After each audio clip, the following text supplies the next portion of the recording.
Курбаны кечиңиз менен.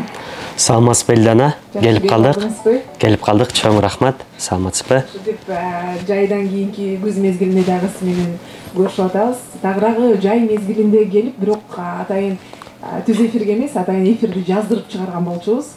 Ал учурда эфирге таткан учурда угармандарыбыздан толтура суроолор келип, бул деген жаздырылган эфир десек, деп анан калып калган. Биз ошондой түшүнгөнбүз. Демек элдин арасында адвокатка бере турган суроолор абдан көп экен.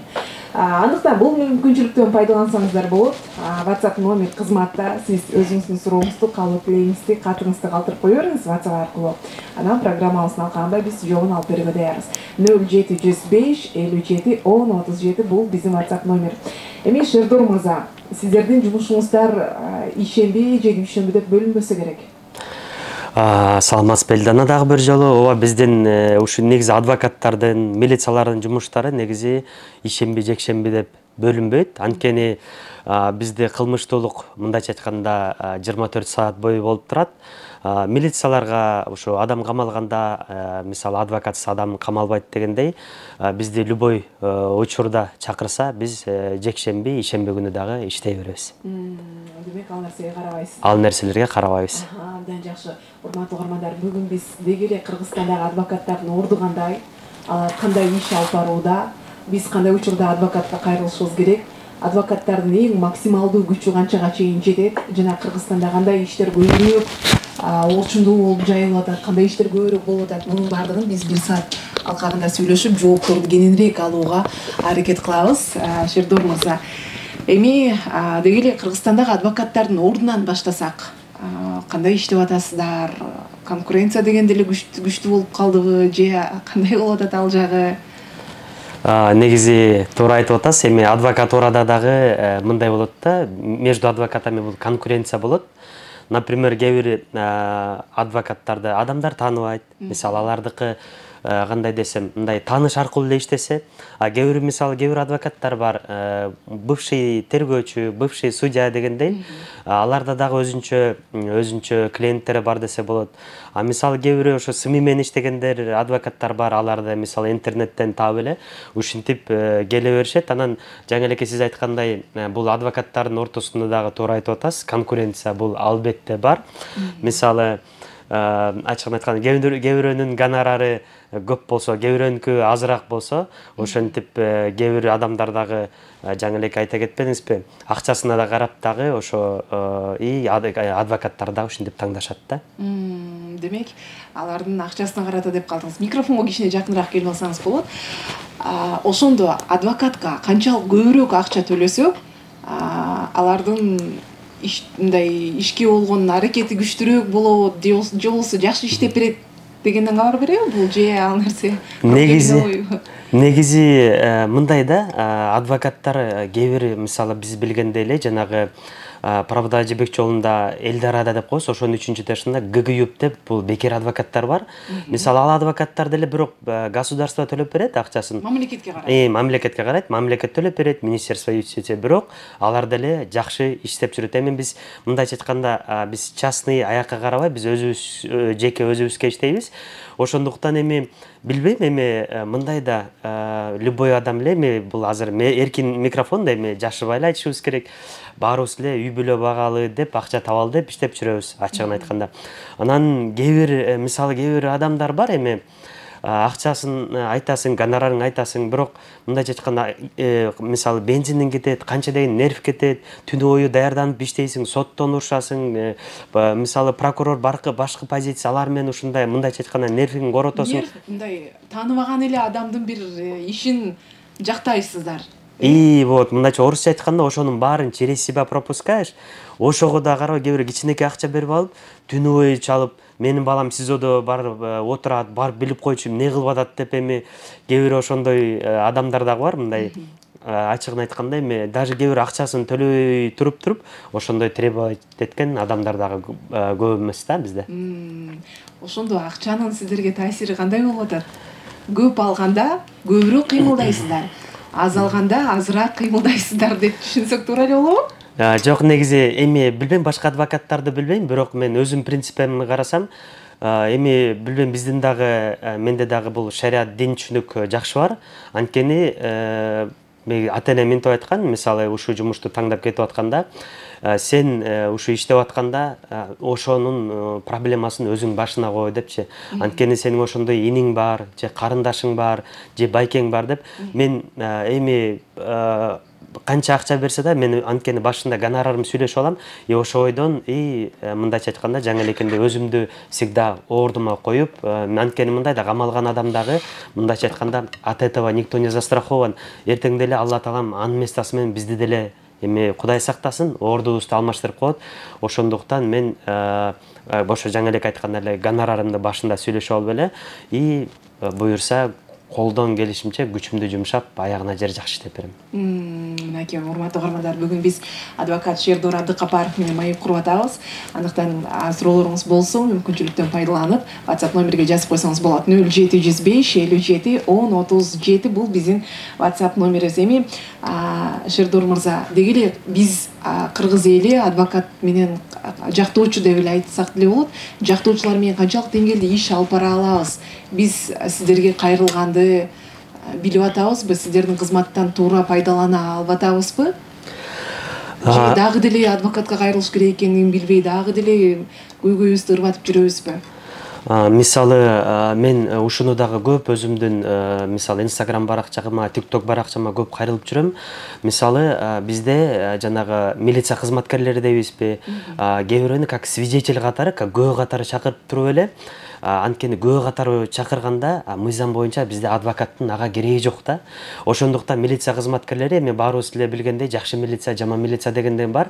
Ошондуктан күбө катары эле чакырып туруп, көбүнчө информациялар сен минтип айтып кой да, тинтип айтып кой деп туруп, ошентип көп информацияны алып туруп, эртең ошо менен подозреваемый кылып туруп, ушинтип камап да коет да. Ошондуктан мен ошо көбүнчө биздин жарандар билбейт да. Бирөөдү чакырса, жөн эле эми мындайча айтканда, кээ бирөө акчасын аят, мисалы акчасын аяса дагы бизде мамлекет бекер адвокат обязательно түзүп койгон. Ошондуктан РОУД чакырабы, башка бир юридический проблема болгондо да, чтоб кийин алар мындай проблема кылып, чоң проблема кылып салбастан, ошондуктан бир адвокат менен юридический консультация алып, адвокаттар менен кеңеш алып коюш керек албетте. Анткени эртең бүт бары өзүнө каршы иштеп калат да. Демек бир мисалы бир жерде жаман иш боло турган болсо, мен ал жерде жөн эле күбө болуп кала турган болсом дагы, бул жерде адвокат аралаштырууга акым бар. Албетте, анткени мисалы сиз даже ал жерде мисалы кылмыштуулук кылган жоксуз, просто күбө болуп калдыңыз. Ошондуктан дагы, чтоб анткени адам күбө катарда суралып атканда дагы бизде уголовно-процессуальный кодекса 364-365 деп, эгер калп айтсам, жалган жала айтсам, мен кылмыш жоопкерчилигине тартылам деген берени бар. Ошондуктан өзүңдү дагы бул жактан коопсуздап дагы коесуң деген сөз да. Эртең туура эмес айтылып калып, эгер ал жактан кийин видео же башка жактардан мисалы туурасы чыгып калса, эртең ошо күбөнү даже кылмыш жоопкерчилигине тартып коет. Демек ошондойлордо сак болуш керек турбайбы? Мынакей урматтуу угармандар, бул жакта суроолор дагы келе баштады. Биз буюрса, калуу тилектер дагы бар. Алдыда программабыздын жүрүшүндө биз сөзсүз түрдө жоопторду алып берүүгө аракет кылабыз, урматтуу угармандар. Эми 2023-жылы деги эле ар бир адвокатта өзүнчө бир жыл жыйынтыктоо же болбосо өзүнүн бир жыл ичиндеги алып барган иштерине болгон бир байкоо жүргүзүлүп турса керек. Бул жылы момундай иштер өтө көп каралып атат, момундай нерселер көбүрөөк болуп атат деген сыяктуу.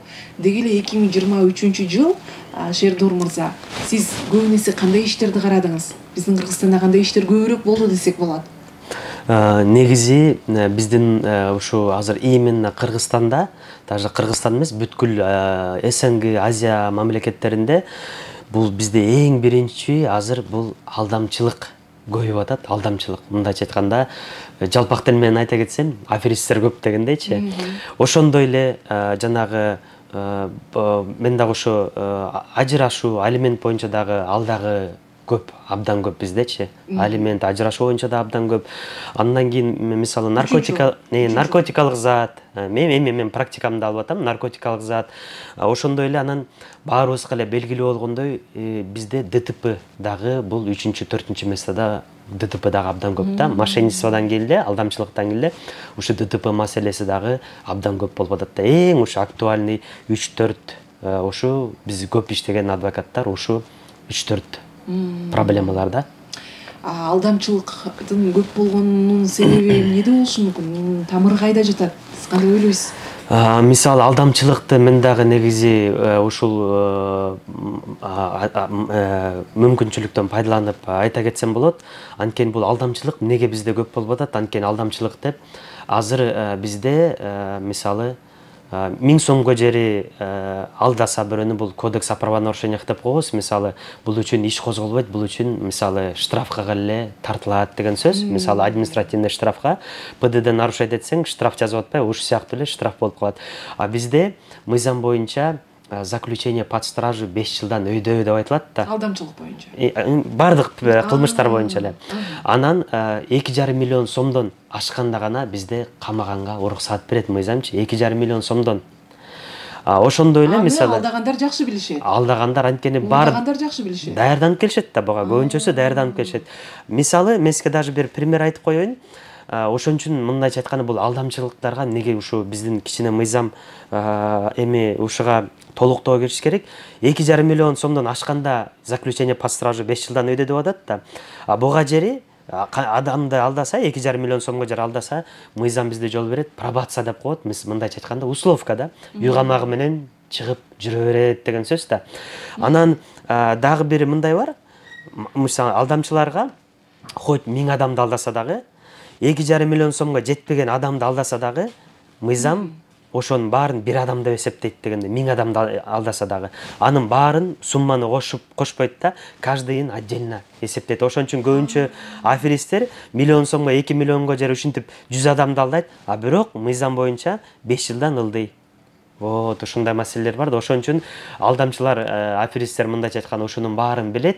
Ошондуктан ушуга бүт даярданып келишип, ошон үчүн бизде ушундай алдамчылар көп болуп атат да. Алдамчылар. Балким ишенчектер, өзүнүн укугун билбегендер кимдер алданат? Ошондой эле да. Мисалы мындай да. Артыбызды карабай калганда алданабыз да. Мындай да, бизде деген көбүнчөсү ушу алдамчылык боюнча бизде билбейм же кыргыздарыбыз өзүбүз ушундай болобузбу? Көбүнчө ушу алдамчы жанагы эмеден башталат да. Карызга акча берип тур, процентке акча берип тур деп бирөөнө карызга акча беришет, ушинтип ушундан башталат да. Эң көбүнчө алдамчылыктын баары ушундан башталат да. Ошондон ары бербей коет. Ошондон ары бербей коет. Кээ бирөө мисалы, например, бизде да ушундай көп случайлар болот. Таксисттер арендага машина алышат. Аны алып туруп, айдап жүрүп, бирөөнө доверенностьыңды эртең оформленияңды 2-3 күндөн кийин жасап берем деп туруп, мисалы $7,000 Honda Fit болсо, бирөөнө $3,000 мына азыр сатып атам, срочно акча керек болуп атат. Документиңди 3 күндөн даярдап берем деп туруп, сатып туруп, чет элге качып кеткен адамдар да көп ушундай да. Ушундай адамдар да көп болуп атат. Демек, дал ушундай иштердин баардыгы сиздердин мойнуңуздарга келип эле. Анан айла жок бизге кайрылышат, анан биз ошонун баарын иштейбиз. Негизи, Шердор мырза, ушундай бир суроо жаралат да. Эгерде кимдир бирөө, мисалы бир адам бирөөнү өлтүргөн болсо, өлтүргөнү чын болуп атса, ал жерге адвокаттын деле кереги жокпу да негизи? Мындай да. Бул учурда эмнеге адвокат жалдайбыз биз? Мындай да, бизде мыйзамда жакшы каралганда адам, мисалы жанагы күбө катары сураганда адамды адвокатсыз эле сурайт, а бирок биздин мыйзамда жакшы жазылган, адамды как обвиняемый деп, айыпталуучу деп таап түрмөгө же ИВСке камап атканда, убактылуу жайга камап атканда, албетте ал жерде адвокат болуш керек. Албетте мыйзам боюнча. Анан мисалы сиз жаңы эле дагы туура суроо бердиңиз. Адам өлтүрүп атса эмне үчүн адвокат керек депчи. Мисалы мындай да. Эгер өлтүргөнү чын болсо, мындай да бизде шариатта деле жанагы кунун акысын төлөп берсе, эгер кечирсе, мындай да. Эгер өлтүргөнү чын болсо, мисалы бизде любой иш башталганда жаңы актуальный деп коебуз. Ошондо актуальность болуп атканда, аны каматыш керек, өлтүрүш керек деп потерпевший сторона ушинтип всегда жабырлануучу тарап ушинтип айтышат да. Өчүн алгысы келет. Өчүн алгысы келет. А бирок бизде мыйзамда ошо иштер тергелип, 2 айдан кийин сотко өтүп, дагы сотто башталып, өзүнүн сроктору бар да, ошентип жүргүчөктү 4-5 ай өткөндө жанагы акысын, жанагы может кредити калган ошо маркумдун ошо акчаларын ушундай төлөп берилгенден кийин берки адамдар всегда эме болот да, тосмо арыз жазып берет. Тосмо арыз болгондо мисалы бизде 130 статья бул убийство деп, бул бир адамды өлтүргөн болсо 8 жылдан 12 жылга чейин кесилет да. Мыйзам боюнча эгер тосмо арыз болсо өлтүргөн адамга дагы пробация, условка жол берет да. Тосмо арыз менен эртең условка менен, эгер адвокат жакшы иштесе, условка менен чыгып кетсе болот. Эгер мисалы тии адамдар тосмо арыз жазбайм деп эле атса, анткени биз көрүп эле жүрөбүз да, сот процессинде эгер тиинин адвокаты жок болсо, мисалы мыйзам боюнча бирок обязательно адвокат көрүлгөн, бирок примерно да, адвокат жок деп коелу. Адвокат жок болсо, тии айыпталуучу адам түрмөдө клеткада отурат, конвой турат, сот турат, прокурор турат, жабырлануучунун адвокаты турат, аяка ал өзүнүн укугун билбесе, мындайча айтканда ал деле адам да. Может кээ бирөө убийство по неосторожности дептир, может случайно бирдеме же урушуп кетишип, өлтүрүп алган дегендей. Андай өлтүрөм деген ою жок.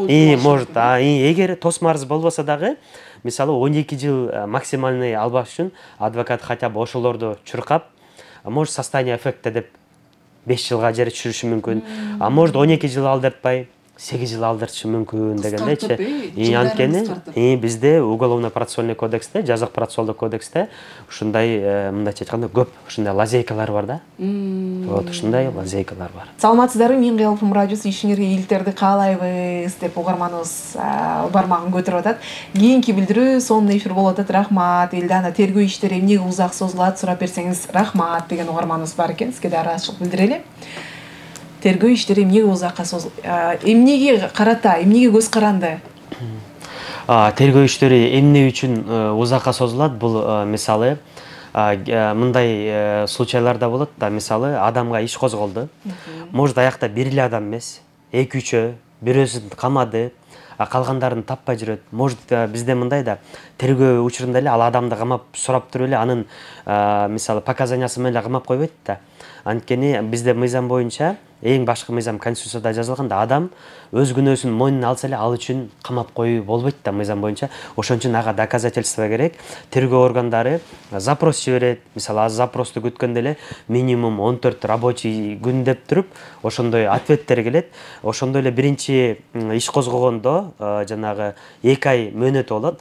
2 ай болбосо дагы 4 айга жерге чойгонго убактысы бар.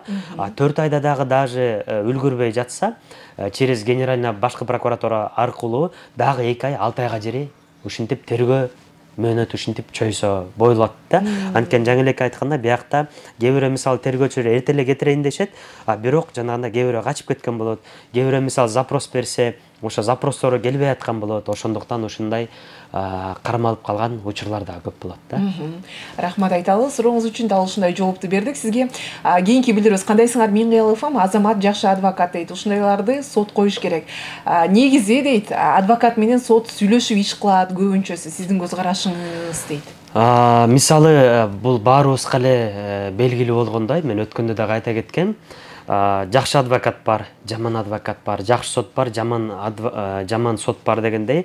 Мисалы кээ бир жерде жана сот иштешип деген ал жерде дагы бул жагында биз дагы билгендей эле, не исключено. Жаңы эле айткандай, жакшы адвокат бар, жаман адвокат бар дегендей. Ал жерде дагы биз кээ кезде көрүп калып атабыз. Бирок ушундай эле жанагы өткөндө да көрдүк, ушундай бири менен иштешип, шаардык соттон да ушундай взятка менен кармалгандарын көрүп калдык. Бирок биз негизи именно мен башкаларды айтпайм, бирок өзүм негизи антип иштегенден иштебейм дагы, корком дагы. Анткени мисалы эртең Кудай сактасын, ошентип кармалып калсаң, за репутацию, мисалы репутацияң баары өлөт дегендей. Ошондуктан Абир үчүн, Абир үчүн иштейбиз. Кийинки билдирүү саламатсыздарбы, мен Кыялпым радиосу дейт. Оор кылмыш кылгандар менен иш алып баруунун өзү оор болсо керек.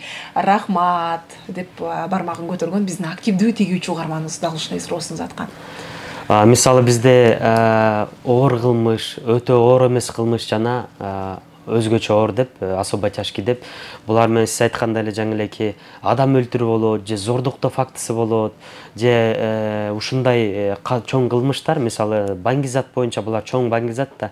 Анан ушундай чоң иштер менен жаңы элеки айта кеткендей иштеп атып, мисалы байкуш баягы эле ата энеси, бир туугандары чуркап жүрөт, берки камакта отурат, ошолорду көрүп, мисалы билбейм, же менин характерим ушундай, көрүп алып боорор эле биринчи башында ишти алып алып 2-3 күн по-любому мисалы жатаарда эстеп, эмне болуп атты экен деп мен действительно кыйнала берем да. Башка адвокаттар бирок мен действительно ошондой кичине кыйналып, азыр чачкадай ошон үчүн ак чыгып кетти дегендей. Күч келип аткан турбайбы? Ошондой болуп келет. Мисалы кээ бирде ошондой оор иштерди кошо алып барганда, жактап атканда эмоционалдык жактан дагы аябай берилип кетүү болсо керек. Ошондой учурдан кандай чыгасыз? Эмне кыласыз? Бул адвокаттар өзүнө кайрадан өзүнүн мурунку эмоционалдык абалына кайрадан келип калуу үчүн да, мындай балансты сактоо үчүн эмне кылышат? Мен негизи мындай да, башында жаңы иштегенде эми жаңы эле айтып атпайм, менин да жакшы дин түшүнүгүм бар. Негизи бул эркин микрофон да, эми айта берели, дин түшүнүгүм бар. Пайгамбар саллаллаху алейхи ва салламдын бир ушундай хадиси бар. Ар бир адам өзүнүн эмоциясын контроль кыла албаса, эгер өзүнүн эмоциясына баш ийдирип атса, мисалы, эмоцияңды мындайча айтканда контроль кыла албасаң, ал адам албетте утулат деген сөз бар. Мен ошону мисалы эмоция калтырып кеткенде, анткени адвокат болгондо жабырлануучу тараптын дагы адвокаты болуп каласың, айыпталуучу жактын да адвокаты болуп каласың. Прокуратура мисалы прокурордон наезд болот, может соттон мындай башкача суроо келет клиенттикечи, мисалы наводящий вопрос болуп калат. Ошол кезде мисалы кардарың сага мындайча айтканда акчасын төлөп берип атса, ишенип сага келип атса, ошондуктан эмоцияга алдырайын деп келатканда, мен всегда ушу хадисти эстеп, ошондой эмоциямды неметип, өзүм мындайча айтканда успокойся деп өзүмдү кайталап эскертип турасыз. Ошондо эмоцияга алдырсам, демек утулам деген нерсени карманат турбайсызбы? Туура айтасыз. Бул жакта дагы суроолор, кабыл тилектер дагы келип атат, урматтуу угармандар. Мунун баардыгын сөзсүз түрдө окуйбуз. Мындай суроо пайда болуп атат, жана акчасын бергенден кийин аны актап берүү керек деген дагы бир нерсе да илинет да сиздердечи. Туурабы? Мисалы мындай, кээ бир айтат, мисалы кээ бир адамдар бар да, эми түшүнбөйт да. Биз адвокаттар, мисалы эгер кылмыш кылып атса, кылмыш көрүнүп эле турат, кылынып турат, мындайча айтканда 100%. Ошон үчүн мыйзамда адвокаттарга эле берилген да, мисалы алдаганга дегендейчи. Кылмыш кылган жок деп иштейсиң соттончу. Мисалы бирөөнү муштап же сабып ийсе, бул сабаган жок деп иштейсиң дегендей. Эгер жабырлануучуну жактай турган болсоңуз, кичине эле колу бир нерсе болуп калса, аны аябай күчөтүп айтасыздар. Вот, ошо сыяктуу да. Ошондуктан бул жерде мисалы адвокаттардыкы, например, жанагы сурооңуз кандай болот эле? Что-то эме берилип кетиптирсиз. Ошол мындай жанагы акчаны алгандан кийин ошо актап бериш керек деген. Гарантия берет деген бул мисалы мындай да. Жаңы эле айта кеттим. Мисалы кылмыш көрүнүп эле турса, анан мен всегда ишти караганда айтам, биринчи иш менен таанышайын дейм. Анан иш менен таанышып туруп, ошондо прогноз айтам да. Бул жерден мындай кылсак болот, лазейка бар. Бул жерден мындай даже көбүнчө тергөөчү адамдар, мисалы тергөөчүлөр, жаш тергөөчүлөр да. Анан биз ишти карап туруп, мүчүлүшүктөр толтура да. Кээ бир кезде айтасың, могу жерден даже актап кетсек болот депчи. Ошондуктан, бирок мен эгер действительно кылмыш бар болуп жанагында болсо, адвокаттардын биздин дагы өзүбүздүн принцибибиз бар. Эч качан мисалы актап беребиз деп гарантия бербейбиз да. Мисалы бул гонорар деген, мисалы анын соттон мындайча айтканда мыйзамда жазылат бизде. Гонорар биздин акчабыз соттон укугун коргоп берүү, мисалы бирөөнүн бунун укугун, граждандык укугун, конституциялык укугун тебелеш үчүн дегенде сөз да. Ошол үчүн эле төлөнгөн акы. Мисалы төлөнгөн акы биз мисалы адвокаттар мисалы эгер ишти карап туруп, мындай кылсак болот, тиндей кылсак болот деп айтабыз, бирок кээ бир иштерге биз эч кандай гарантия бербейбиз да. Шердор мырза, ошол иштерди карап алып атканда таанышып чыгам деп атпайсызбы? Оору, жеңили деп бөлөсүзбү, тандайсызбы? Кээ бир кезде болот, мисалы ишти алдың өлө мындайча айтканда алдамчылык фактысы деп коелу. Ал жерде карасак 50-100ге жери адам алданган, мисалы жана Ихсан сыяктуу кооперативдер, аларды карап туруп, бул оор иш, ал менен минимум азыр канча 2-3 жылдан бери жүрүшөт, дагы эле соттото албайчы. Ошондуктан мен андай иштерди дагы алга келбейт. Анан мисалы эми баарыбыз эле адамбыз да.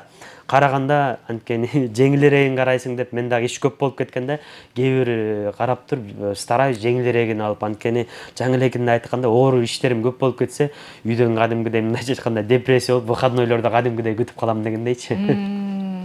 Азыркы учурда, соңку учурда сиздин аябай иштеп акташым керек болуп атат, жакташым керек болуп атат деген соңку ишиңиз эмне жөнүндө болуп атат? Азыр жакташым керек, акташым керек деген иштерим бар. Мисалы ДТП боюнча бар, ДТП боюнча дагы бар, наркотик боюнча дагы бар.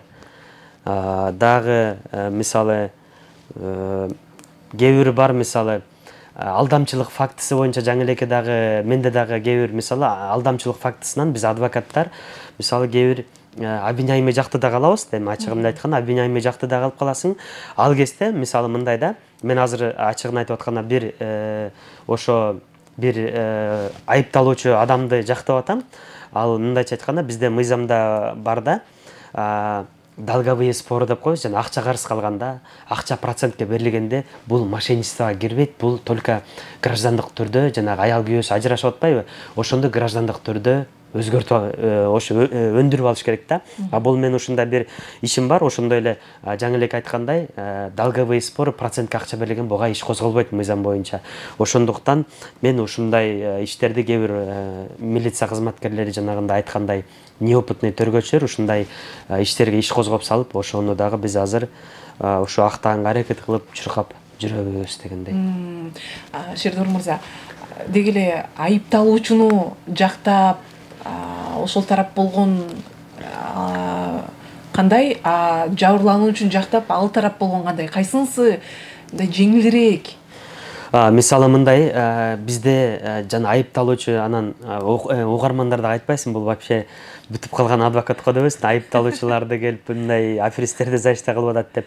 Мындай бизде мындай бар да, адвокаттар, адвокат дьявола деп коет. Мындайча айтканда, кээ бир адвокаттар мисалы айла жок тааныштарың болот, может туугандарың алыс болуп келет, кээ бири мисалы насильникти жактайт, кээ бири жанагы рецидивист, өтө оор кылмыш кылгандарды жактайт. Мен стараюсь ошондойлорду көп албайм да, мындайча айтканда вообще албайм. Может кыйбаган адамдар эле келип, может туугандар жактан да эми мындай да туугандардан деле кырсыктап калышы мүмкүн, ошондой иштер эле болбаса, так мен андай иштерди көп албайм. Жаңы элеке сурооңуз боюнча жанагы айыпталуучуну жактаган оңбу же жабырлануучу тарап деген, албетте жабырлануучу тарап оңой. Анткени жабырлануучу тараптыкы уже тергөө сага ишти даярдап келет. Бул күнөөлүү, бул мынткен, тинткен, бул бүтүп калган адам деп элечи, мындайча айтканда, айыптоо актысына бүт алып келет. Бүт ушу иштин баарын кылган деп тергөө тараптан бүт айыптоо актысы менен сотко келет. Ал жерден мындайча айтканда прокурор ошо айыптоо актысын колдоп турат да, бул камалыш керек, бул өлтүргөн, бул мынткен, бул уурдаган, бул зордуктаган деп. Анткени прокурор жаныңда болот, прокурор экөөң мындайча айтканда на одной волне дегендей, сага мисалы ал ишке көп деле даярданбай, уже иш даяр дегендей, аяктыкы оңой болот да.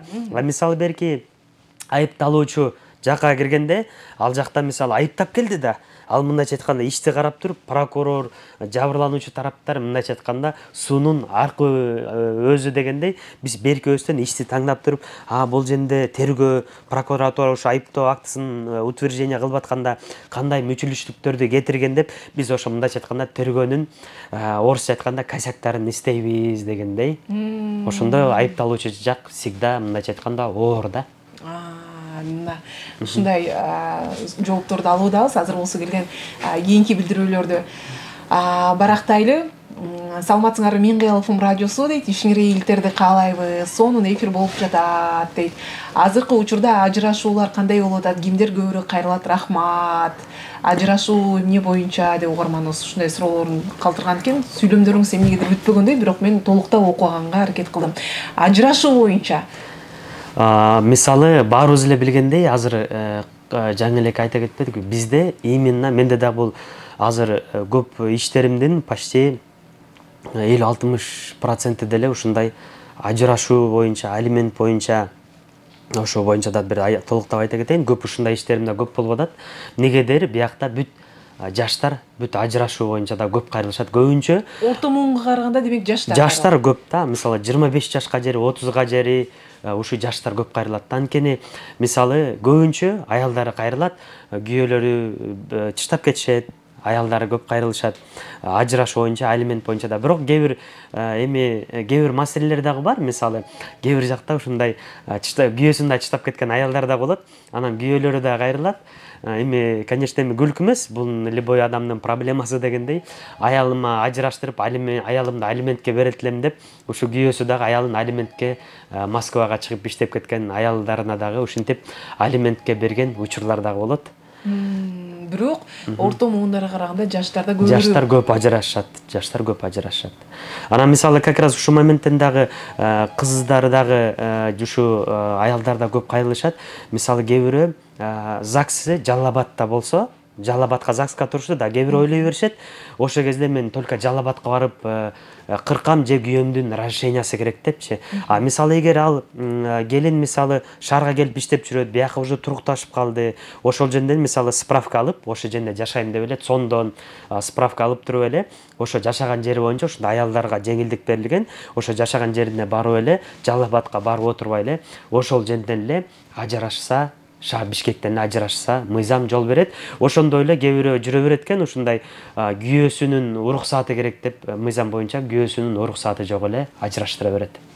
Күйөөсү даже уруксат бербей койсо дагы, мисалы сот аны заставлять этпейт да, сен жок жашашың керек деп ажыраштыра берет. Бир тарап кайрылса эле дароо ажыраштыра берет. А мисалы кээ бирде настаивать этиши мүмкүн, кичинекей жашы жете элек жаш балдар болсо, күйөөсү же аял айтат, мен ажырашпашым керек, анткени мени биздин балдарыбыз бар дегенде, сот мыйзам боюнча 3 айга жери может ойлонуп көргүлө деген убакыт берилет. Эгер 3 айда ойлонуп эч нерсе чече албай калсаң, сот ажыраштырганга туура келет.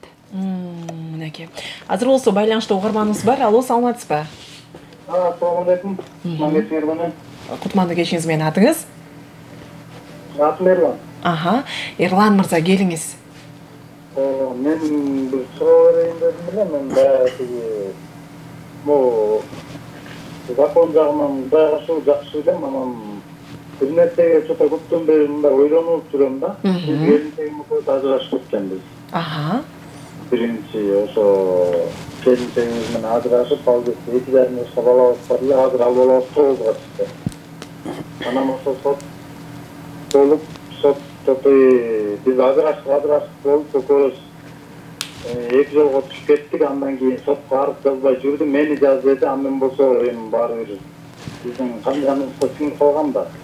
Эркек намыс кылып арыз жазбай жүрдүм. Анан жок, арыз сен жазасың деп ошентип эле арыз жазды. Арыз жазып, экөөбүз сот аркылуу ажыраштык. Ажырашкандан кийин неме болду? Ал кезде боюнда бар эле. Экинчи балабыз боюнда бар кезинде эле да.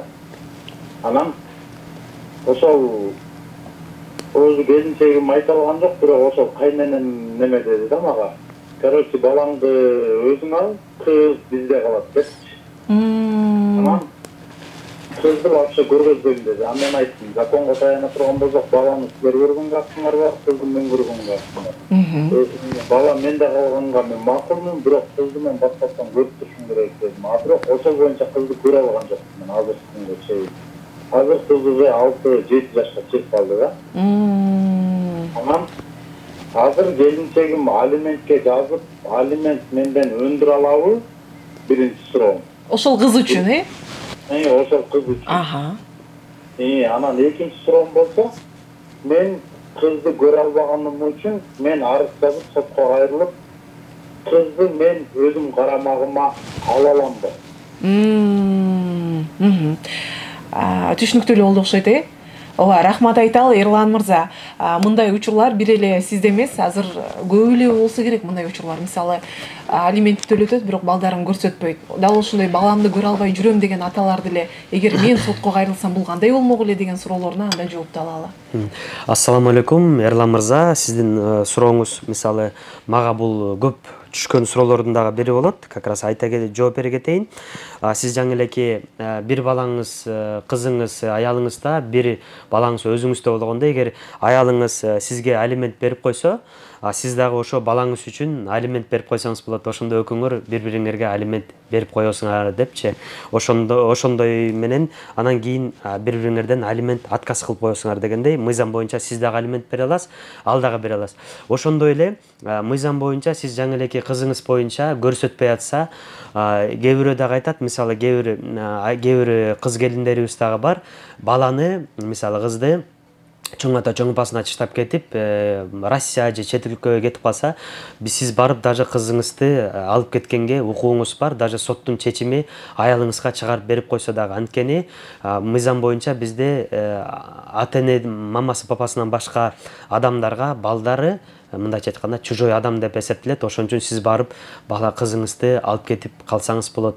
Ошондой эле кызыңызды жаңы элеки көргөзбөй атса, балаңыз сизде болсо, эгер сиз үй шартыңыз жакшы болсо, сиз эртең сотко кайрылсаңыз болот. До арыз менен об определении места жительства детей деп туруп, ошо сотко кайрыласыз. Ушул кызымды дагы мага чечип бериңиз деп, анан сиздин үйүңүзгө сот защита келет. Ошо сот защита келип үйүңүздү текшерип, анан сот аркылуу сот сизге, эгер условияңыз жакшы болуп, анан сот сизге чечип бериши мүмкүн. Ошондой эле эгер анан кийинки сурооңуз кызыңызды көргөзбөй аткан болсо, сиз расписание с ребенком деп коет, сиз сотко кайрылып, мен баланы көрүшүм керек деп ошо сотко расписание деп доарыс менен кайрыласыз.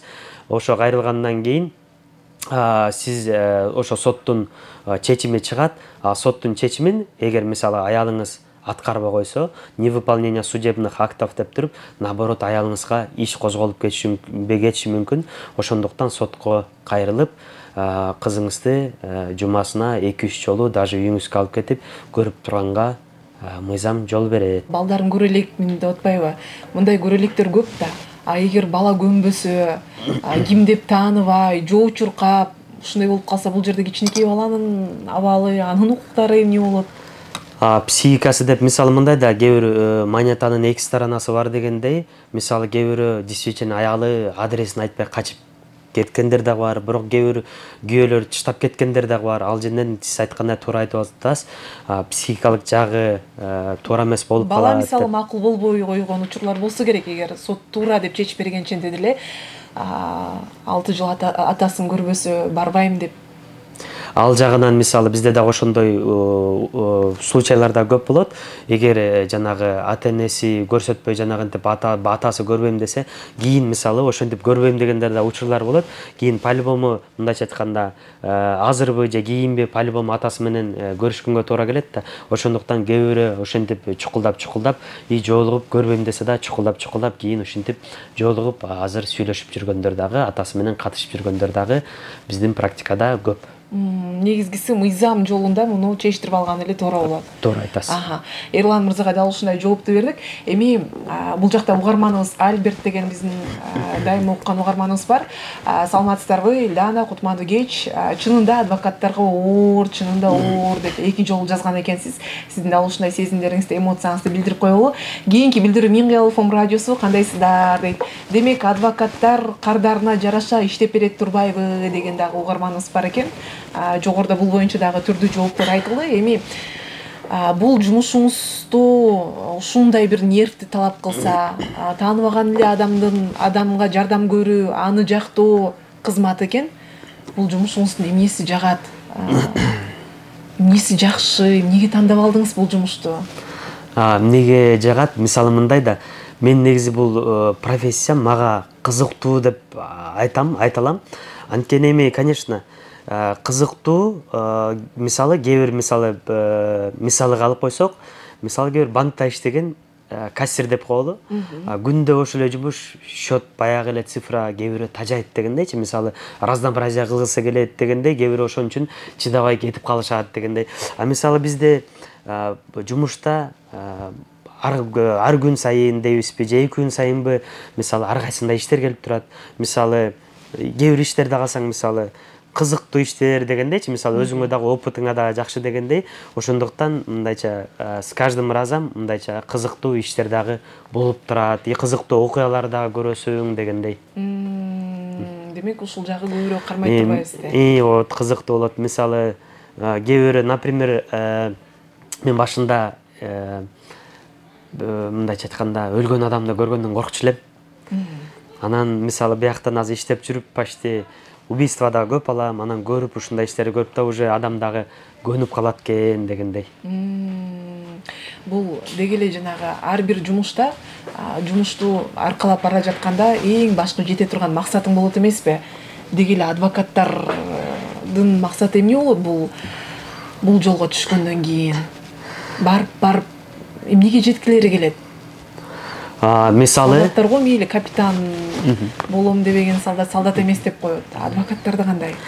Мисалы адвокаттар, конечно, бул адвокат болуп туруп, мисалы адвокаттын председатели болушу мүмкүн, төрагасы дегендечи, адвокаттардын чоңу болушу мүмкүн. Көбүнчө адвокаттар иштеп туруп, анткени адвокаттан жакшы опыт аласың да. Сот болуп кеткен адвокаттар дагы бизде толтура да. Азыр почти көбүнчө соттун көбүнчөсү адвокаттар да. Анан мисалы эмнеге адвокаттар ошондой жакшы нерселери да бар, бирок например, мага эмнеге адвокаттыкы жагат ушуга көп иштейм дегеним, мисалы адвокаттар деген эч кимден коркпойт, биринчиден сүйлөй алат. Мындайча айтканда, начальство деген жок. Мисалы биз мында эркин микрофонго сүйлөйбүз, коррупция болуп атса айтабыз, иш туура эмес болуп баратса СМИге чыгарабыз дегендей, биякта адвокатурада эркиндик сөз көп да. Бирок деген менен деле эгерде адвокаттар мыйзамды жакшы билбесе, жана сиз баланчанчы бир берене оюнча деп атпайсызбы? Ошол нерселерди билбесе, мен ойлойм адвокаттын деле тили кыскараак болуп калат го деп. Ал жагынан кандай машыгасыз? Мыйзамдарды күндө жаттайсызбы? Канча күндө бир кайталайсыз? Мисалы мен эмем бар, атайын жумуштан мисалы понедельник, среда, пятница тренировкам болсо, кечинде келгенден кийин саат 10дон баштап 11-12 жери атайын 1-2 саат өзүмдүн расписаниям бар. Ошанткени могу жазык кодекс, жазык процессуалдык кодекс, конституция, семейный кодекс, үй бүлөлүк кодекси, граждандык кодекс, граждандык процессуалдык кодекс деп, буякта мындайча айтканда налоговый кодекс, тамы толтура китептер бар да. Ушунун баары мен атайын 1-2 саат коем, ушунун баарын кайталап окуп турбасаң, анткени бизде жакшы сөз бар го, повторение мать учения дегендей, ушуларды кайталап турбасаң, анткени иштер көп болуп, кегисте мындайча айтканда мен өткөндө даже жумушум көп болуп, обед кылдым деп жүрө бергем да. Көрсө ал обедти көчө кылыптырмын дегендейчи. Ушундай жумуш көп болуп аскырылып кетесиң. Анан ошондуктан биз кайталап турбасак, кегисте ачыгын айтканда унутуп каласың да. Бирок бизде адвокаттардын немеси бар, мындайча өзүбүздүн арабызда сөзүбүз. Кайсы адвокат жакшы дейт, уголовный кодекс уларды жатка билгенби дейт да. Жок, нужный моментте ошо статьяны ачып таап берген адвокат бул жакшы адвокат деп айтылат негизи. Мынакей урматтуу көрөрмандар, карамагыбызда саналуу эле мүнөттөр калды. Ушул жерден саламатсыздарбы, мен Кыялов ФМ, эфир соңу Шердор мырза, Азамат экенсиз деп бул жакта катын өрттөп жүрөкчөлөрдү жана бармагын көтөргөн угарманыбыз бар экен, 313 менен аяктаган абонент. Ушул жерден соңку жарнамага кулак салып коелу. Андан кийин буюрса соңку суроолор менен жыйынтыктайбыз. Кайсы гана жумуш болбосун, дал ушул жумуштагы ар бир тепкичке, ар бир этаптарга мисалы токтоло бере турган болсок, кызыктар аябай көп экен. Мисалы сиз айткандай, түрдүү кылмыштардын жаралуу, пайда болуу жана анын соңку учурлары кандай болду деп ошол ар бир жумушту деле каза бере турган болсок, толтура суроолор жана кызыктар чыга берет экен. Бирок убактыбыздын тардыгына байланыштуу биз азыр 8-ин өтө туура колдонууга аракет кылалы. Шердор мырза, бул жакта дагы ушундай деги эле ушундай бир ойлор келип калат да. Азыркы адвокаттар мисалы жогоруда айтып калбадыңызбы, адвокат деген мисалы көбөйдү, бири-бирине конкуренция кармагандарыбыз деле бар депчи, атаанышкандарыбыз бар. Анан айттыңыз, жакшы адвокат негизи керектүү сөздү керек учурунда таап берип, керектүү учурунда сүйлөп, айтып жеткире алган депчи. Андан сырткары адвокаттын мыкты экенин биз кайдан билсек болот? Деги эле биз адвокатка кайрылганда кандай суроолор менен анын кандай экенин билип алууга болот? Биз эмне деп кайрылышыбыз керек? Мисалы дипломуңуз барбы, билимиңиз барбы, канча жылдан бери адвокатсыз дегенден башка дагы кандай суроолорду берсек болот? Мисалы кээ бир уже адамдар деле мага дагы ушу практика боюнча да адамдар көп кайрылат да. Мисалы көбүнчө адамдар айтып калышат да. Мисалы кээ бирөө келип туруп уже сүйлөшкөндө эле кээ бирөө сен менен сүйлөшкөн жакшы экен, мисалы жылдызыбыз келишип калды деген сыяктуу эле кээ бирөө ушундай адвокаттарды таңдап кете берет да. Анткени мисалы адвокат жанагы билет билбейт дегени бул мындай эле да. Анткени биз адвокатская лицензияга тапшырып атканда жанагы канча вопрос бар, ушунун баарына баарыбыз даярданып жаттап чыгабыз дегендей. Мисалы кээ бирөөнүкү баарыбыз эле знаниябыз бирдей эле дегендей. Просто мисалы мындай да, кээ бир адвокаттар мисалы мындай угрюмый болушат, мындай сүйлөгүсү келбеген адвокаттар болот, бирок билип турат, ошондой адвокаттар болот. Бизде мисалы жаштар мындай сүйлөп ичиңде эмне болсо ошолордун баарын айта бересиң дегендей, ошондой может кээ бир жактарын биз ушинтип сүйлөп атып, может адамды ушинтип тартып алабызбы деген ойда. Адвокаттардын баары эле орус тилдүү болобу? Көбүн эсе. Орус тилдүү, мисалы мындай да, мен мисалга алсам, кыргызча дагы, орусча дагы иштей берем. Кээ бир адвокаттар бар, туура эле айтып атасыз, кээ бири кыргызча билбейт, мисалы только орусча билишет. Ишти мыкты кылса дагы кыргызча иш алып бара албайт. Ишти мыкты кылса дагы, бирок кыргызча сиз айткандай иш алып бара албайт. Кээ бир кыргызча иштерден отказ кылып койгон адвокаттар дагы көрүп жүрөбүз. Мен бирок орусча дагы, кыргызча дагы иш алып бара берем. Тилдин айынан аксагандар эле бар турбайбы демек Кыргызстанда? Ооба, эгер мисалы мындай да неме тамаша катары айта кетели, анан орусча эле ала берсең, кээ бир кыргызча жакшы мындайча айтканда кишилерин келип калса ала албай каласың дегендейчи. Мына ушундай угарманыбыз да тынымсыз чалып аткан болчу. Мындай суроо берейинчи. Адвокаттардын арасында деле айымдар, мырзалар бар. Бирок адвокат мырза болгондугу үчүн айымдар менен иштешүү алда канча ыңгайлуу болсо керек? Же бул нерсеге карабайсыздарбы? Кандайдыр бир деңгээлдер ойлойнойбу бул? Биздеги жыныс. Негизи адвокат айымдар дагы көп. Бирок мен негизи адвокат айымдар дагы мындай, наоборот, алар дагы, мен дагы адвокат айымдар ушундай чоң иштерге иштеп калганда алар дагы жакшы эме да, анткени баары бир эне жүрөк да. Мына кадимкидей жилет этип, мисалы адамдарына кээ бир аялдарды көрөм, мисалы чогуу иштешип калганда, мен байкуш эмем камактан көптөн бери отурат, эмне минтип атат деп, кадимкидей эне жүрөк менен ушинтип, анткени алар тоже бизден караганда намного через себя пропускают да алар дагы. Биз анткени көрүп жүрөбүз да. Айымдар ушундай эмоционалдуу болот. Эми мисалы жанагы абал оор адам сизге келип кайрылгандан кийин ишенет да, азыр мени жактайт, актайт, мени азыр көкөлөтөт, мен билбеген нерселерди ушул билет деген ишеним менен, чоң үмүт менен кайрылат. Анан ошол ишеним, ошол кардарыңыздын оюндагыдай болбой калса, бир аз мындай 100% оюндагыдай болбой турган ишеним акталбай калса, агрессия сизден чыгып кетпейби? Үйүнө барып алып, мен сага моминткем, ошон үчүн баланча сом бергем, анан момундай калды. Деги эле бул иш анын оюндагыдай болбой калганда кандай сооронтуу иштерин жүргүзөсүздөр? Агрессиясын чачат болуш керек сиздерге. Мисалы мындай да, мен ошо жаңы эле айта кетпедимби, практика боюнча биз жаңы эле иш алып атканда, мен карап туруп прогнозун айтып бердим да, мондай болот, камалат, же хотя бы биз лазейкаларын айтып беребиз. Азыр СИЗОдо бир күн отурганда 2 күн болуп иштеп этилет да. Например, ошондо 1 жыл отуруп койсо, 2 жыл, 1,5 жыл отурса, 3 жыл деп эсептелинет. Мен айтам, бул ишиңизде шанс жок. Кийин камалат, бирок биз адвокаттар өзүбүздүн биз ошо жазык процессуалдык кодекс, жазык кодекстер менен ошондой лазейкалар бар, сот процессти чөй алабыз да. Ошолорду чөйүп, көпкө чөйүп туруп, кийин мисалы сот 9 жыл берсе, биз 1,5 жыл акырын отургузуп 3 жыл болду да. Ошонун 3төн 1 бөлүгүн отурду деп туруп, эртең биз УДО деп коет, условно-досрочный, КП, колония поселения деп, ошактан чыгарып кетсек, кетсе дагы 9 жыл отурса да, кийин ошентип туруп, биз ошондой лазейкалар менен чыгарып кетебиз деп, биз ошон үчүн мен анткени сразу мындай эле айтам, камалат, же мындай биякта бул лазейка, тиндей лазейка деп, ушинтип сразу эле айтып бергендиктен, кээ бир коллегалардан да угуп калабыз. Жанагындай эле бири менен камат үйген кээ бир мисалы бар да, мынтип айтып, эми бар всегда эле эме боло бербейт да, жакшы боло бербейт, айтып калат, кээ бир чыгарам деп, кээ бир сужа камап салган учурлар да болот. Ошондо мисалы кээ бир андай адамдар дагы бар да, жакын адам, алар да түшүнсө болот.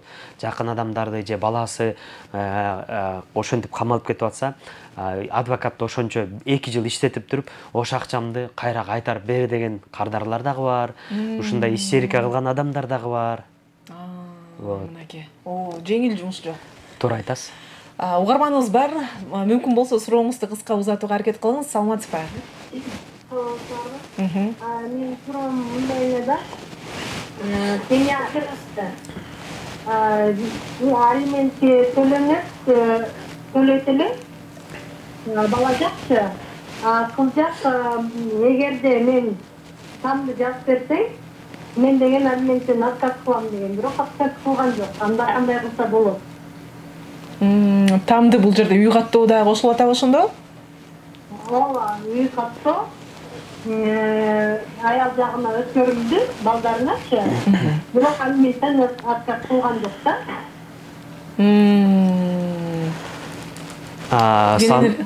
Неме бар эле уговоркачы.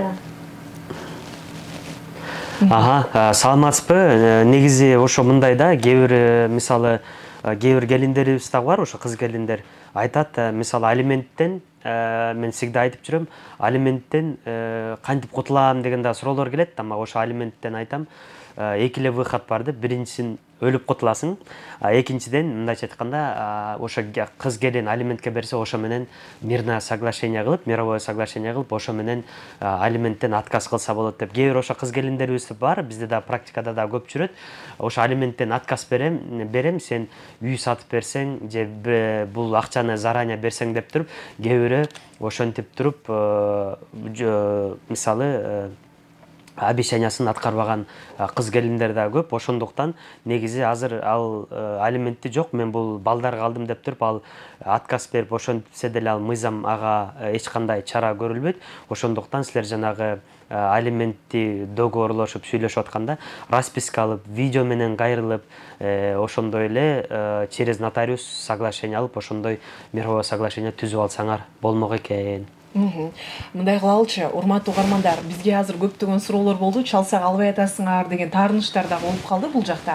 Ошондуктан буюрса, биздин сторис бөлүкчөбүздө бул Шердор мырзанын өзүнүн баракчасы дагы бар. Ал жактан да жеке кайрылсаңыздар болот. Номерлериңиз дагы жазылган болуш керек. Андан сырткары биз видео жүктөлөт, урматтуу угармандар, видеобуз даяр болгондон кийин ошол видеонун астына дагы Шердор мырзанын жеке баракчасын тиркеп койгонго аракет кылабыз. Анан ушундай маселелериңиздерди эртерээк мөөнөтүнөн калбай чечип алууга аракет кылыңыздар. Соңку суроолордон болсун. Шердор мырза негизи бойдок деп сиздин таанышыңыз бизге жазып атат. Качан үйлөнөт болду экен? Рахмат, эфир сонун болду дейт.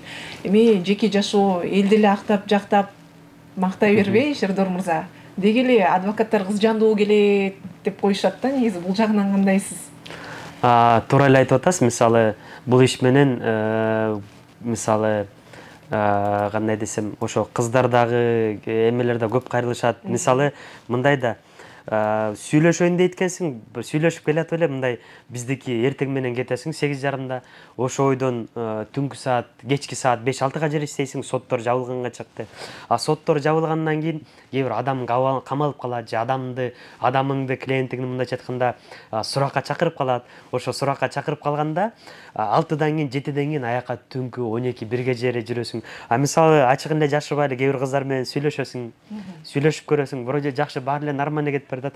Анан акырында ушинтип убакыт бөлө албай, ошондуктан ушуп дагы кетет экенсиң да болот. Ошондой болуп калат экен да. Мындайча айтканда жумушту асайтып эле кой деп эле чыгынып үйлөнбөсөк, жумуштан ушинтип калып атабыз. Демек, бул адвокаттардын дээрлик баарында эле ушундай.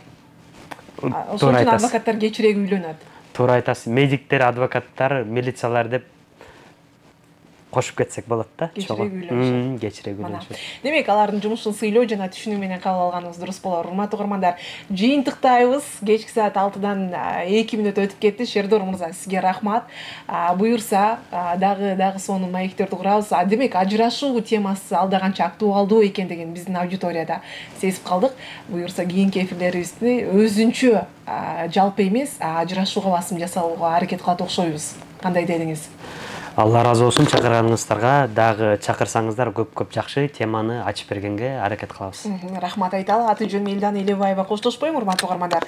Бүгүн чебер программасынын алкагында биз Кыргызстандагы мыкты адвокаттардын бири Шердор Абдыкапаров менен маек курдук. Алды дагы жагымдуу урлар менен кечибизди кооздоп өтөлү.